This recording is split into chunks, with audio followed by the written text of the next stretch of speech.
All right, guys, some not so great news coming out of Dallas Renegades camp here early in training camp. Landry Jones, starting quarterback, is sidelined for 4 to 6 weeks with a knee injury. Head coach and general manager Bob Stoops said today, "We are sorry to see Landry sidelined for the next 4 to 6 weeks and are hopeful he will heal quickly and be back on the field for our opener, if not just shortly after. Landry is a leader on our team and will continue to play that key role." So it looks like Philip Nelson's going to step in as the starting quarterback in Landry's absence. But it's obviously a big blow for not only the Renegades, but for the XFL as a whole going into week one. It sucks, man. I mean, honestly, Yeah. we thought he was the first guy signed in the XFL. I mean, he was kind of the face of the league, right? Like we thought this is the guy who's going to make the XFL kind of what the XFL is. We knew it was legitimate when they signed Landry Jones. So it is kind of a hit. I mean, he might miss, you said 4 to 6 weeks. So hopefully he is home versus the Battlehawks on February 9th. If It's going to be not, tight, yeah.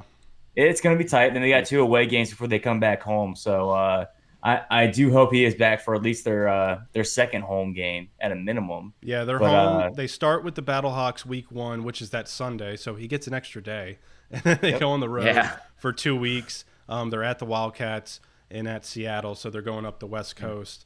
But yeah, I mean, it's just he'll be back, obviously. It just frankly it sucks because you're going into your first season as a league and as a team. Landry Jones is your star player. You're opening Globe Life Park, and he most likely, and unless he's on the earlier side of that timetable, he's most likely not going to play in that game. So it's just it's a crappy situation.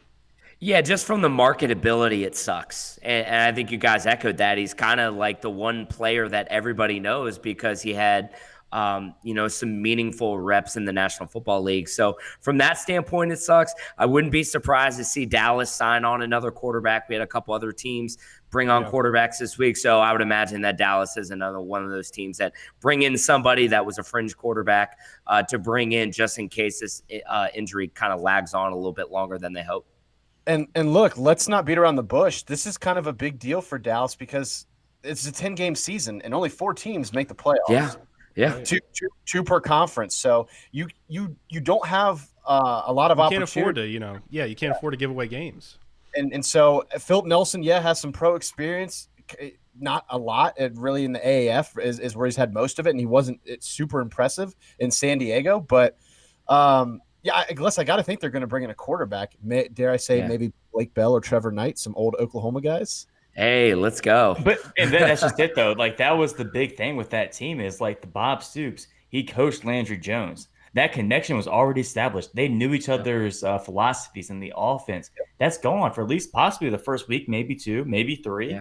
Yeah. So that advantage is gone beginning the season for the Dallas Renegades. Yeah, Pasto, you brought up a good point before we hopped on here, and you thought maybe there's maybe a little bit of a Zion effect, right? So that people who were really bought into the XFL really wanted to watch Landry Jones play, and he may, generally leagues have a really strong first 2-3 weeks, and then sometimes the interest tailors off, but the initial hype may tailor off. He may keep some eyeballs in the Dallas area still on there when kind of, for that marginal fan. Oh, yeah, absolutely. For example, if they went 0-3 without him in there, and then he comes back week 4, if I'm a Dallas Renegade fan, absolutely, I'm tuning in thinking he might be the savior of the season for that team. Yep. So you're right. It is a Zion effect. Yeah, like what Kenny said. If you start 0-3, your chances of making the playoffs are very You're in trouble. You're in trouble. Yeah. You're in trouble. It's not good. It just stinks all around. There's one player you didn't want to see this happen to. It was Landry Jones. Probably Landry Jones. You're right. Luckily, it's 4 to 6 weeks. Hopefully, it's on that shorter side of 4 weeks, and he's back opening week, or he only misses opening week and he's back week 2. So that's best case scenario at this point. At this point, we don't know. At this point, we don't know what the knee injury actually is. Correct. So if we learn that, we'll let everybody know. But 4 to 6 weeks is the timetable. Philip Nelson, Kenny, you mentioned it a little earlier. Played in the AAF with the San Diego Fleet. He had his moments. He wasn't, he was probably in that mid-level of quarterbacks. He threw for 3 touchdowns, 3 picks, 58% completion percentage. You'd like to see that a little bit higher. Right. If you're a Dallas Renegades fan. But, you could do worse, in terms of your backup quarterback.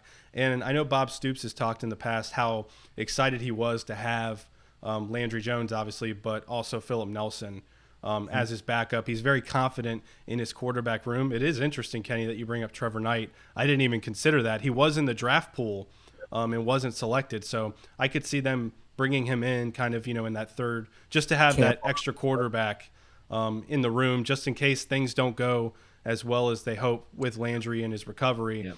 But we're going to hope for the best. Hopefully he's back by week 1. We'll keep you all posted, but not the best way to start training camp for the Dallas Renegades and, quite frankly, the XFL. We'll keep you posted at xflchalktalk.com and on social media at XFL Chalk Talk.